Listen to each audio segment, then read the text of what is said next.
Hello student. तो आज हमारी क्लास है सर्कुलेटरी सिस्टम। ठीक है, ब्लड सर्कुलेटरी सिस्टम यानी कि रक्त परिसंचरण तंत्र। ठीक है, तो चलिए स्टार्ट करते हैं और सेशन को शेयर कर दीजिएगा जल्दी जल्दी और जुड़ जाइएगा सभी। और ग्रुप डी के लिए है तो हम कंप्लीट सिलेबस करेंगे धीमे धीमे। जब तक अभी 2 महीने का टाइम है तो आप इजीली रिवीजन कर सकते हैं मानवेंद्र क्लासेस यूट्यूब चैनल में। चलिए तो सबसे पहले हम स्ट्रक्चर बनाते हैं और एक एक संरचना को समझेंगे। ठीक है, तो ये जो संरचना मैं यहाँ पर बना रहा हूँ ये है लंग्स। क्या है ये? लंग्स। ठीक है, ये लंग्स है। ओके,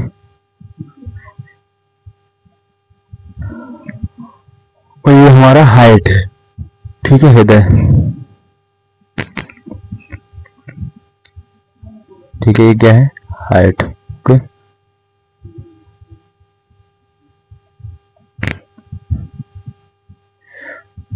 और इसके भी पार्ट हैं। इसको भी हमको भागों में बांटना पड़ता है, फिर उसके नाम लिखने पड़ते हैं। ठीक है, तो हम देखेंगे कि किस संरचना का क्या काम है, कहाँ पर कैसे ऑक्सीजन का ट्रांसफर हो रहा है, कैसे कार्बन डाइऑक्साइड का ट्रांसफर हो रहा है हमारे हृदय से लंग्स और लंग्स से हृदय तक। ठीक है, तो हमें ये है लंग्स। ये क्या है? फेफड़े। ठीक है, फेफड़े से ऑक्सीजन कहाँ जाती है? हमारे हार्ट के अंदर जाती है। ठीक है, और कौन ले जाता है इससे ऑक्सीजनेटेड ब्लड को? कौन ले जाता है यहाँ से? पल्मोनरी वीन, जिसको हम बोलते हैं फुफ्फुसीय शिरा। ठीक है, तो फुफ्फुसीय शिरा शुद्ध रक्त ले जाने का काम करती है, इतना याद रखना। ठीक है, बेसिकली जो हमारी मेन शिरा होती है वो कार्बन डाइऑक्साइड जेनेटेड रक्त ले जाती है। ठीक है, यानी कि अशुद्ध रक्त को ले जाती है। लेकिन हमारी जो पल्मोनरी वीन है यानी कि फुफ्फुसीय शिरा, ये शुद्ध रक्त ले जाने का काम करती है। ठीक है, जिसको हम फुफ्फुसीय शिरा के नाम से जानते हैं। ठीक है, तो फुफ्फुसीय शिरा क्या काम करती है? ऑक्सीजनेटेड रक्त को कहां पर ले जाती है? हमारे हार्ट के कौन से भाग में ले जाती है? बाएं आलंद में, जिसको हम क्या बोलते हैं? Left atrium. ओके,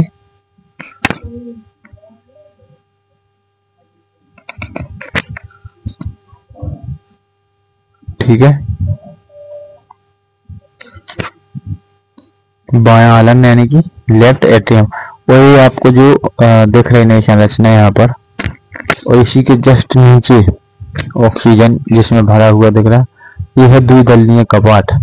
इसको हम द्विदलीय कपाट बोलते हैं, जिसको हम बाई कैप्चर, जिसको क्या बोलते हैं हम? By cuspid valve. ठीक है, इसको हम बाई कस्पिड बॉल्व बोलते हैं। ओके, तो बाई कस्पिड बॉल्व का मतलब क्या होता है? द्विदलीय कपाट। ठीक है, तो इतना याद रखना कि ये बाई कस्पिड बॉल्व है। इसके बाद में नीचे जो है वो है लेफ्ट वेंट्रिकल, जिसको हम बोलते हैं बायां निलय। ठीक है, लेफ्ट वेंट्रिकल है जिसको हम बायां निलय बोलते हैं। ठीक है, बायां निलय।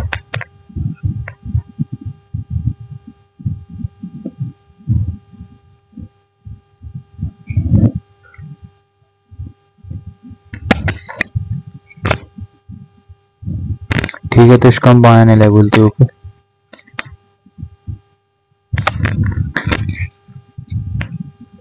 किसका क्या काम है पूरा समझेंगे हम। ठीक है,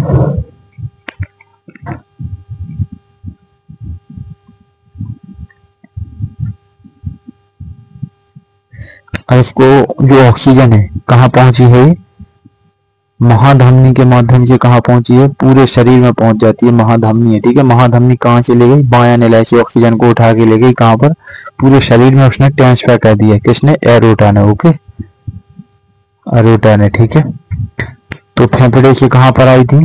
बाएं आलंद में। बाएं आलंद से द्विदलीय कपाट के माध्यम से बाएं निलय में पहुंची, और बाएं निलय से सीधी महाधमनी के माध्यम से पूरे शरीर में ऑक्सीजन को ले जाया गया। ठीक है, तो कौन ले जाने का, किसने ले जाने का काम? ठीक है, तो महाधमनी के माध्यम से ऑक्सीजन को पूरे शरीर में ले जाया गया। ओके, एरोटा के माध्यम से, और पूरे शरीर से अंगों में, एक एक अंगों में ले जाया गया ऑक्सीजन को। ठीक है, ऑक्सीजन को कहाँ पूरे शरीर में ट्रांसफर कर दिया गया, ठीक है। किसके माध्यम से? महाधमनी के माध्यम से, एरोटा के माध्यम से। और इसके बाद में अंगों में, यानी कि ऑर्गन में, हर एक अंगों में, ठीक है। अंगों के बाद जो हमारा ऑक्सीजनेटेड रक्त है वो ऊतकों में गया, ठीक है, टिश्यू में, ठीक है।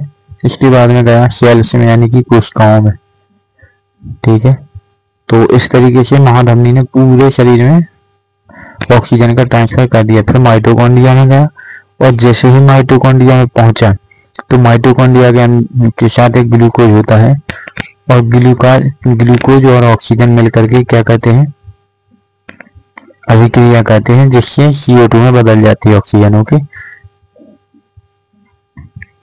तो यहाँ पर हम लिख लेंगे ग्लूकोज को C6H12O6 प्लस O2। ऑक्सीजन जब अभिक्रिया होगी तो फिर क्या बनेगा? इसकी अभिक्रिया होगी, इसके साथ अभिक्रिया हुई, ठीक है। क्या हुई? अभिक्रिया। तो जैसे ही अभिक्रिया हुई उसको क्या बना दिया गया? CO2 बन के सामने निकली, CO2 प्लस H2O प्लस के 36 ATP ऊर्जा बनी। कितनी बनी? इससे 36 ATP ऊर्जा। तो 36 ATP ऊर्जा माइटोकॉन्ड्रिया के द्वारा बनती है। ये एरोबिक सेशन, ठीक है, एरोबिक रेस्पिरेशन होता है जी, ठीक है। अब इस CO2 को दायां आलिंद में, ठीक है, दायां आलिंद में यानी कि राइट एट्रियम में कौन ले गया था? तो महाशिरा, ठीक है। इसको हम क्या बोलेंगे? महाशिरा। महाशिरा इस CO2 को, यानी कि कार्बन डाइऑक्साइड को कहां पर ले गई है? दायां आलिंद में, जिसको हम बोलते हैं राइट एट्रियम। ओके, कौन ले गया था? वेना कावा यानी कि महाशिरा। तो महाशिरा CO2 को कहां ले जाती है? दाएं आलिंद में, राइट एट्रियम में, ठीक है। राइट एट्रियम से कहां पर आ जाता है? ट्राइकैप्सिड वाल्व के माध्यम से। कहां पर आ जाता है? ट्राइकैप्सिड वाल्व के माध्यम से आ जाता है हमारा राइट वेंट्रिकल में, ठीक है, दाएं निलय में। ओके, कहां पर आ जाता है? दाएं निलय में। और दाएं निलय से सीधा कहां पर? लंग्स में चला जाता है CO2। लंग्स में कौन ले जाता है? तो उसको भी मैं बताऊंगा यहाँ पर। ओके, दाएं निलय यानी कि राइट वेंट्रिकल, ठीक है। अब CO2 कहां पर पहुंचा? दाएं निलय में आ गया। अब दाएं निलय से लंग्स में कौन ले जाएगा? तो लंग्स में ले जाएगा इसको पल्मोनरी आर्टरी, फुफ्फुसीय धमनी, ठीक है। तो फुफ्फुसीय धमनी ऐसे रक्त ले जाने का काम करती है, ठीक है। तो यहाँ पर हम लिख लेंगे कि CO2 को कौन ले गया, ठीक है।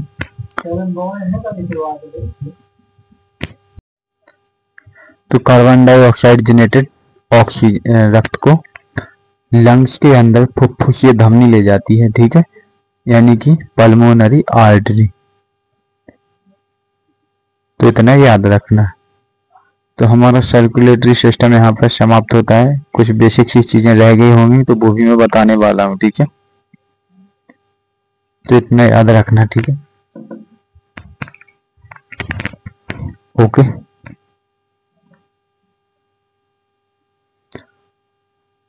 अब हम बात करेंगे परिसंचरण तंत्र के प्रकार, ठीक है। तो इसके प्रकार देख लेते हैं कितने प्रकार से होता है, ठीक है। तो यहाँ पर हम लिखेंगे परिसंचरण तंत्र के प्रकार, टाइप्स ऑफ सर्कुलेटरी सिस्टम।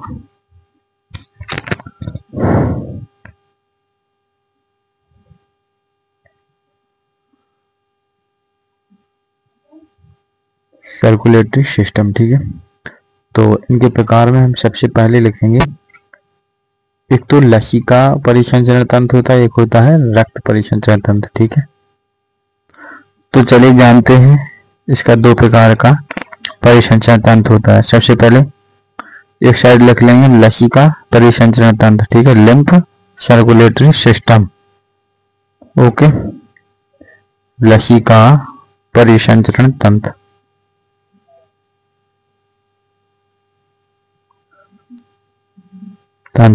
ठीक है, इसको हम इंग्लिश में बोलते हैं लिम्फ सर्कुलेटरी सिस्टम।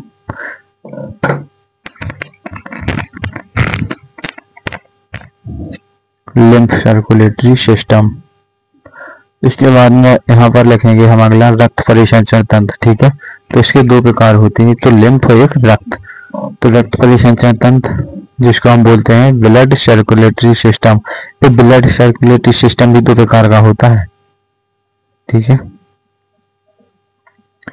ये ब्लड सर्कुलेटरी सिस्टम भी 2 प्रकार का होता है, ठीक है। तो चलिए इसके बारे में ही जान लेते हैं।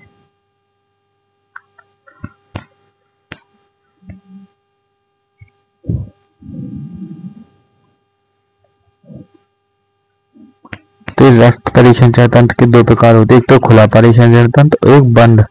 तो खुला परिसंचरण तंत्र होता है वो होता है ओपन सर्कुलेटरी सिस्टम, ठीक है।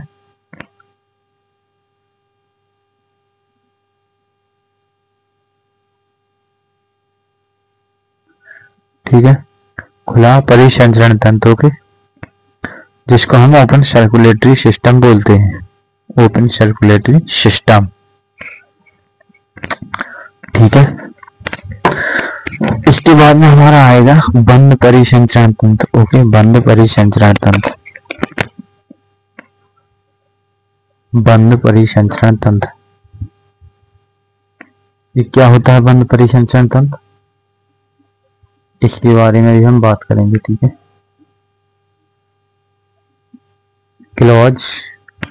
क्लोज सर्कुलेटरी सिस्टम तो हमारे 2 हो गए, ठीक है। तो खुला जो रक्त परिसंचरण तंत्र वो 2 प्रकार का है, और लसिका परिसंचरण तंत्र हम बाद में जानेंगे, ठीक है।